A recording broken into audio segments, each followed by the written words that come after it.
And welcome once again to Investor's Edge. I'm Gary Kaltbaum, your host. Thanks for being with us today. Glad you're here, ladies and gentlemen. Happy that you are listening. It is the 12th. It's Wednesday. It's 2025. Hope you're having a good day. As always, lots to talk about. Serious talk on everything that affects you. The market, the economy, your job, your industry, the Morlocks in D.C., government shutdowns, and all that crap, and whatever else comes to mind. You know what we think of them. By the way, if you don't get this radio show in your city, we'll post it at GaryK.com. We'll also post on our X feed. If you don't follow us on X, you should. If you'd like to email us, all you got to do is be nice. No, really, all you got to do is be nice.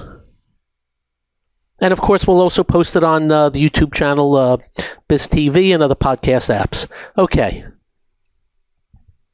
So where do we want to start today? Well, first off, the House will be voting tonight on the government shutdown. I don't know if you're watching, but there is all kinds of craziness going on in the Senate. Well, the left Marxist Party is mad. So I want you to remember a couple of things of import. They have been blaming, along with the media, because the media sucks, the Republican side for the shutdown, and it's just not true. The shutdown was because the Democrats refused, and just so you know, and believe me, we're no fans of Republicans, but the Republicans said, look, let's do this. Let's do this, something called a CR, a continuing resolution, and let's just do it for 90 days. That way we don't shut down. We don't have these problems at the airports and with the SNAP and all that, with the food stamps. And let's negotiate, because we're over here, you're over here, and let's figure it out for 90 days. And the Democrats said no. So it was on them. And just so you know, in the past, they were the ones that said, let's do a continuing resolution. All of a sudden, they went the other route. Now we have all these big Democrats, leading Democrats, pissed off that the government looks like it's going to open up. So what does that tell you? Well, it tells you that the media lied again, and everybody lied again about who's at fault for the government shutdown, because the Democrats want it shut down. They're mad because they think they handed, get this, they handed Donald Trump a win. Not that they canceled 4% or 8% of flights today. Not that the air traffic controllers are not getting paid. Not that the food stamps weren't going out. By the way, that's on the Republican side. We're upset that Donald Trump wins. And by the way, I'm just quoting them. I'm not making that up. I'm actually quoting these people. So tonight the House votes, and just so you know, the Republicans has a tiny sliver of a lead in the House. So if there's any defections from the Republican side on the House, it may not go down. It may not get done. But I gather if any Republican doesn't vote yes, they'll be excommunicated, kids. So that's tonight, and we'll see how it goes. Remember what we told you. When they tell you it's a government shutdown, no, what they should just be saying, hey, something shut down. Wasn't Obama who on purpose shut down the parks when he didn't have to, just to piss everybody off? Anyway, that's the story today. Also of note, and this is good news, there's no more talk of 50-year mortgages. They've taken it off the table, and you can tell by the media on the right, all of a sudden they're not talking about it anymore. There was, believe it or not, something about 15-year auto loans. That all of a sudden has quieted down also, because as we have told you, what they're trying to fight or try to help with is affordability, your ability to buy something. The problem is if you extend out the years of debt, you're making them pay more. What's so good about that? Oh, but their monthly payments are going to be... But you're making them pay more over the life. Stupid. And interesting enough, supposedly the White House is pissed off at this Pulte guy for even coming up with it. Now they're trying to come up with... Now, this is interesting. Portable mortgages. So, in case you don't know, imagine you have a 3% mortgage with the house you have right now, and you want to sell it and go into another house. They're thinking of the idea that you get to keep whatever mortgage you have and move it to your next house at 3%, instead of, where rates are much higher right now, at 7%. I got to think that one over. It sounds good. But if it's an idea from government, there's something got to be wrong with it. You have a 3% mortgage on your $500,000 home. You want to sell it and buy another home for $500,000, but if you go through a bank again, you're paying 7% instead of 3%. So you can move the 3%. Interesting. I actually can't come up with a bad thing about it as of yet. That one I'm going to have to think over. Interesting. That one's got me thinking. All right. So that's a little bit of them. And I'm going to try and be on the nice side today because there's other things going on that pisses me off, but such is life. Goldman Sachs. We have told you on this show that Goldman Sachs is one of the 30 Dow stocks. Verizon is one of the 30 Dow stocks. But Goldman Sachs is over 20 times more important. In fact, I'm going to say it's about 25 times. No, I take that back. 21 to 22 times more important than Verizon as far as the Dow itself. And in case you don't know, this week, which is 3 days old, Goldman Sachs is now up $52.71, 6.7%. So, 52.71 times 6.5, it is 342 Dow points. You ready?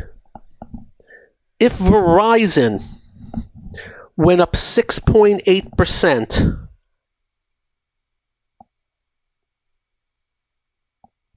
it would be good for 17 Dow points. And there you have it. Goldman Sachs has broken out of range. We mentioned yesterday On the Verge was up $28 today, right out of the box. We didn't see any news, just right out of the box. The banks, right out of the box. In fact, Goldman Sachs hit 838.61 at 10 a.m., and that's where it closed. Other banks were up, not as strong on a percentage basis. And for the record, that's good to see banks go up and break to new highs. You can't have bear markets if banks are breaking to new highs. Two other things were going on today which fundamentally you can't ask for more. Yields down 0.55 to 4.065. And oil prices dropped $2.55. A very good drop, and possibly oil prices may be breaking down to the downside here. Possibly, not 100% sure yet. And we've been telling you oil stocks have been acting better. Well, they got hit today, of course, with oil prices down that much. But fundamentally, lower oil prices and lower yields, that's the cost of capital and the cost of energy dropping. You can't ask for much more. That's fundamentally for the consumer, for business. So that's a good day. Boy, we'd love to see that continue. Up next, what else going on in the market? This is the one and only Investor's Edge. So, we started you out on some positives, and here's some other positives. Eli Lilly, up another $29 today, which means the healthcare and pharmaceutical exchange traded funds had another decent day. Gold, which we told you a couple of days looked like it's turning up. GLD up another $6 today to 386. Silver is actually a little stronger than gold. I should have mentioned silver. I hardly ever do, don't I? They are acting well. The gold miners had another good day also today. And what they are doing, along with silver, is something that don't happen often. And that is what I call a U-shape, and it is a U-shape. It's when something is strong and gets too extended and has a pretty good drop, but only because it was just very, very extended. And comes down, stops going down, turns up, and the pattern is a U. Those are pretty much powerful patterns if they take out the old high. It's in the midst of the U right now, coming up the right side. Silver is almost there already to the old high. So that's going on. One would think maybe a pullback first, I don't know. But just letting you know that area. Also today, Revenge of the Nerds Day again today. Insurance stocks better. Transport's better. Hospitals. Retail, though there's really not a lot of great strength in retail stocks. There's a few that are stronger than others. And as we mentioned, healthcare/medical. United Health was a big help to the Dow today. That was up about 1160 today. That's a good 70, 75 Dow points. It had just dropped 60 points in the last 3 weeks. And, you know, they have, I guess, what you'd call some controversial issues. If there's anything I can complain about, the advanced declines for a Dow up 326 today. We're 22 up, 20 down. And the S&P was hardly up, but that's because of the tech. Do not forget, 8 stocks are 38% of the S&P. You can have 492 stocks up, 8 down farther than the 492 up, and be flat on the day because of the weighting.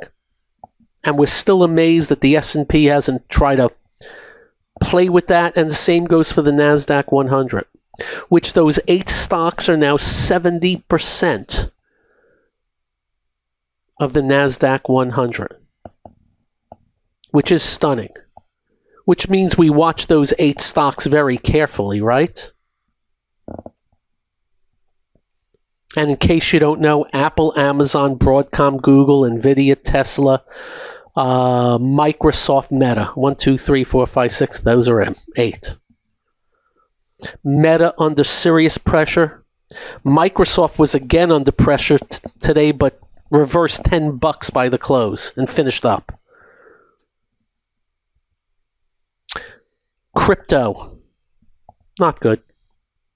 Still acting like caca. Again, we say to you, you're welcome on MicroStrategy. As we have been saying to you, we don't use the word, but many others say it's a scheme of debt and stock to buy more Bitcoin, which is now in a downtrend. And Bitcoin, is only, let's see, off the highs recently, 72.15. Actually, it's down about 20% now, I think, from the highs. MicroStrategy from the recent highs is down 50%. That's what leverage will do to you. And I think I mentioned this yesterday, that I saw the man, the CEO on TV, and I'm thinking to myself, man, his little thing is down 50%. He's still leveraging, still issuing stock, and now he's got like a bond due next year, something to that effect I was reading. And as much ado about nothing. If I'm down 50%, I'm crapping in my pants. Yeah, no. Well, Bitcoin's going to 13 million, no big deal. Yeah. Don't worry about being down 50%. Everything's fine. That's what it was like. How would you feel if you were down 50% on something in the last 12 weeks? And then watch the CEO on TV. Yeah, everything's good. Everything's fine. No problem. Yeah, we're fine. Good. You're welcome. And then I want to get into something. I am no H&R Block. I do know how to read a balance sheet. I do know how to read a financial statement. But I repeat, sometimes I will read an accounting story from people that are actual accountants. There are people out there called forensic accountants that really go through when a company announces their earnings. And I've seen throughout the years where there are these forensic accountants, they'll come out and say this company is a fraud, or this company is hiding something, or this company is being too aggressive, or they're moving these numbers to there, or they're depreciating over a longer period of time than they're supposed to, and it's making their cash balance much better than it really is. ... dash, ... That's what they do. And there are some out there, the forensic accountants, that have been accused of having agendas. Accused. I don't pay attention to that. I do my own amateur forensic accounting from the forensic accountants. And I have to tell you, and this is not to scare, and I'm going to be careful with the words, and I'm going to echo what others say. There are some of these companies out there that are being accused of a lot of chicanery. Up next, we're going to mention a couple with disclaimers. This is the one and only Investor's Edge. So,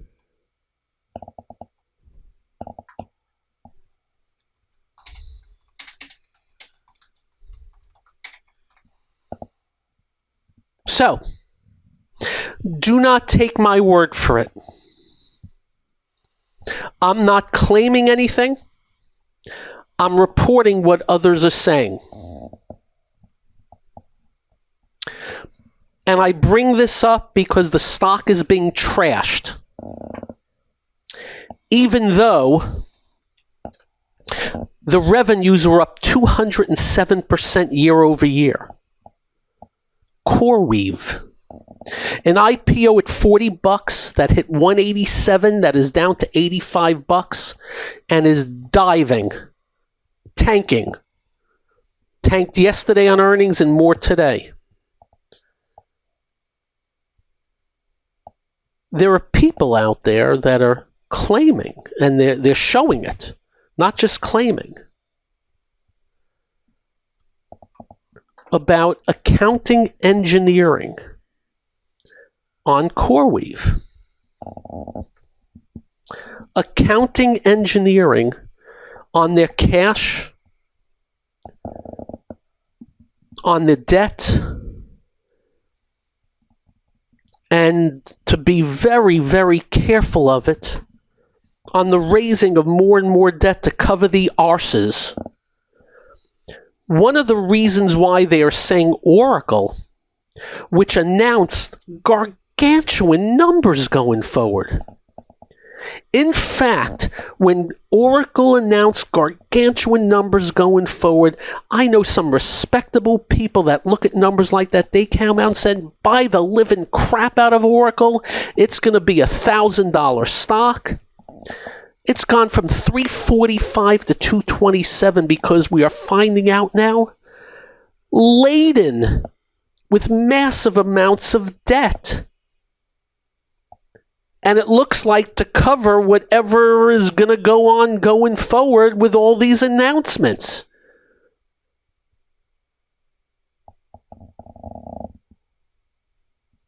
And interesting enough, I'm reading up all about this CoreWeave last night. And it was downgraded to neutral from some company, from overweight. I have no idea what overweight means or neutral. And they cut, I guess they did a little cutting of guidance going forward. And then the day after I'm reading all this, CoreWeave entered into agreement to increase its revolving credit facility from $1.5 billion to $2.5 billion and extend maturity dates. And again, I'm not claiming anything. I'm just reporting to you what others are saying about debt, and now they're raising even more and more debt. And more importantly, and you know us, we don't buy bear market stocks. The stock is in a deep dive bear market in spite of the many. So if you have a chance, you can go on X, put in the symbol, and it comes up what some people are saying. And boy, they outline some interesting stuff. And I'm looking it over and saying, they shouldn't be able to do that. So we'll see how it plays out. And of course, there are other things going on, and you're welcome again. They're murdering the quantum stocks now. Except for IBM that keeps announcing quantum. Good for them. But they're murdering the quantum stocks now. Crushing them. Do you remember the one I told you that their company is in a strip shopping center? And remember I told you the CEO said they will not be able to scale for years? It's gone from 58 to 28 in 1, 2, 3.5 weeks. And they have very little in the way of sales and lose a crap load of money. Remember that one? That's just one. One of the favorites of Wall Street, IONQ is the symbol. They have some sales, not many. 84 to 50 in 3 weeks. And get this, has a $20 billion market cap with 50 million sales. 20 billion. Asinine, ASA 10, ASA 11 valuations. And then in quantum, there's a bunch of names with the Q at the beginning. Here's one, 46 to 26 in the last 3 weeks. Here's another Q. Yeah, not bad. 19 to 14. That's actually not bad. How about this other Q? 26 to 11. No sales in quantum. Only a $1.8 billion market cap with no sales. You know what else they're killing? The rare earths. The rare earths. Remember the one we told you that said, oh, we're doing something with Donald Trump and whatever? $10.50 to $4.80. You know what else they're killing now too? They had really ramped up these Bitcoin mining companies. And let me be the first to admit, I have no clue what the hell they do. They're being mauled. How about the IPO? I mentioned yesterday those brothers. God bless them. They're billionaires from Bitcoin. What's their name? Winklevoss? They do an IPO of a company that loses just tons. $28 deal. The hot IPO market has it at $46 this first day. $13.80 and tanking. And they lost a crap load of money last quarter. So, be careful. The good news is the froth is coming off. That's the good news. We love that the froth is coming off. We hate froth. We hate speculation. It's usually not good for the markets. And just letting you know, they're coming after it now. And pretty darn good.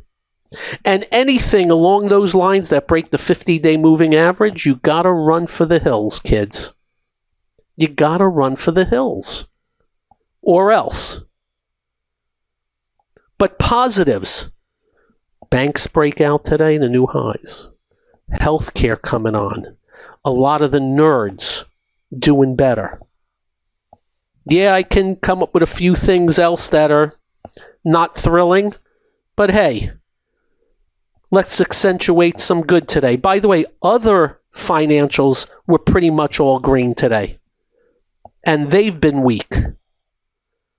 Steel stocks. Go look at SLX. Strong. SLX. Strong. Mostly out of earnings season now, though Cisco Systems, speaking revenge, closed at 74, 78 in the aftermarket. I think it's almost back to the highs of 2000. No, not yet. $82 was the high of 2000. Cisco $78 in the aftermarket. That's stunning, by the way. Wow. That's CSCO, by the way. But the good story today, oil prices and cost of capital down. We'll take more days like today. That'd be fine by us. Good news today, that 50-year stupid mortgage off the table. 15-year auto loan off the table. And that portable mortgage has me thinking. Portable mortgages. Okay. I think I could be for that at first blush. Maybe not on second. I don't know how they're going to do that, and I don't know how the banks are going to feel about that. They end up losing a bunch of money. Up next. Oh, we got some news of the day. This is the one and only Investor's Edge. And welcome once again to Investor's Edge. I don't know, am I in the third or fourth segment now? I've lost my spot today. I don't even know. Oh, good. In the news. I really don't know what's going on with voters, ladies and gentlemen. These things I don't understand. I try to be careful, but Mandami in New York City gets voted in by the Jews. And just so you know, after he won, everything about him is the hate of Jews in Israel. Seattle, Washington, they put in a left-wing socialist as the mayor. She lives at home. She's in her 40s, and her parents pay her way.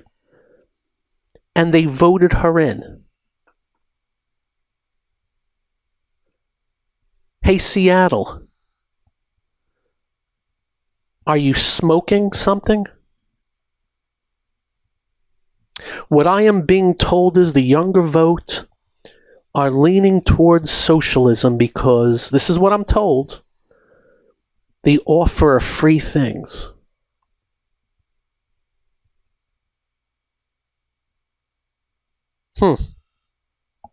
This woman is called for cutting police funding in the past. I don't know what's happening to voters.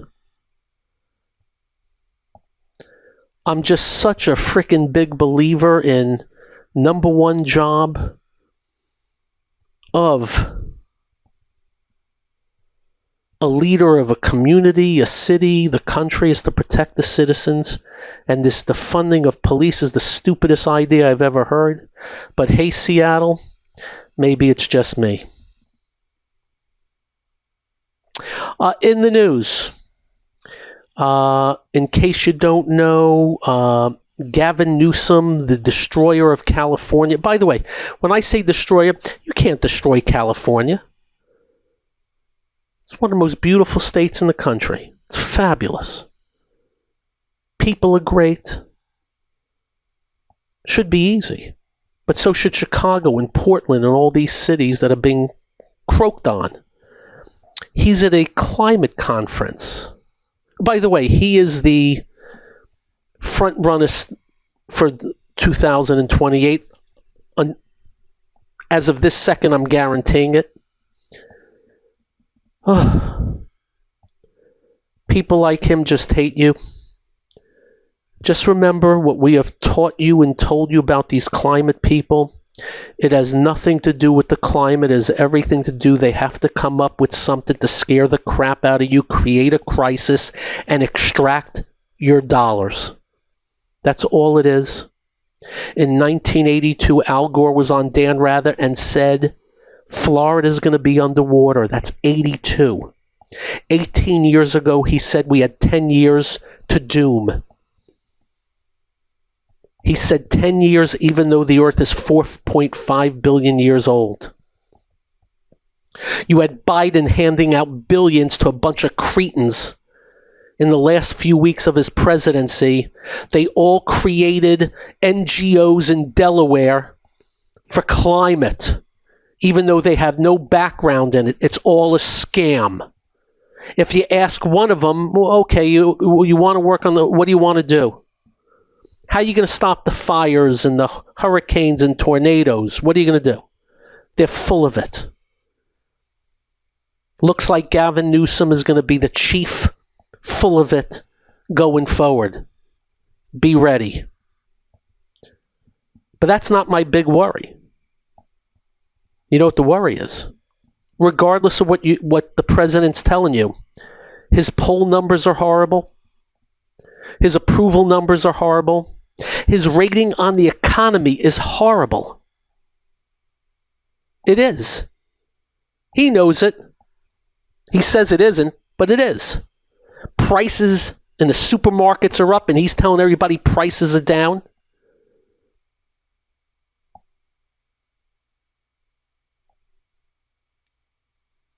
It should be a gimme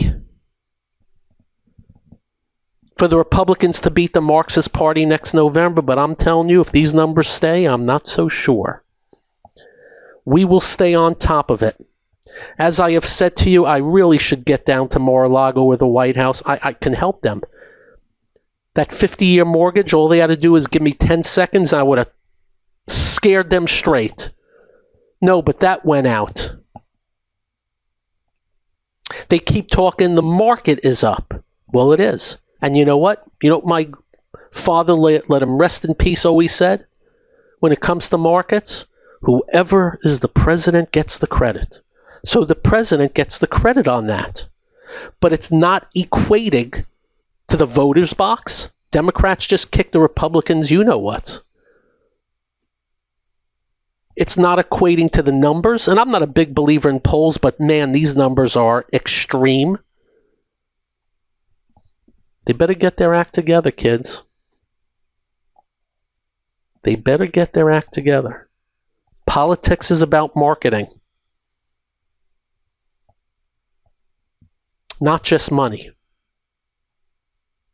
We'll see how it plays out, but I must tell you, more and more control freak socialists running cities. New York City, Seattle. You got a nut job in Chicago. Fortunately, somebody in San Fran took over. Much better. Mayor of San Fran, much better. You know what he's doing? He's fighting crime. What a concept. And this all matters. And when all is said and done, all of it matters. Yeah, I know markets are up, new high again today. But I'm thinking long term. And I believe the leaders of this country should set the stage for great. You put more people that stomp on your head and tax the hell out of you and regulate everything you do, forget about it. Let violent criminals out of jail with no bond? Forget about it. You'll have a great evening. Drive carefully. I'll be on Fox Business Network noon hour tomorrow. Check that out. And when you get home, do like we do. Quite simple. Make sure you hug your family. Make sure you hug your children. They will feel better. You will feel better. I promise. Next Wednesday, the Kaltbaum family Thanksgiving dinner for the Boys and Girls Clubs of Central Florida. We'll talk about it more tomorrow. You have a great evening. Good night, all. Bye-bye.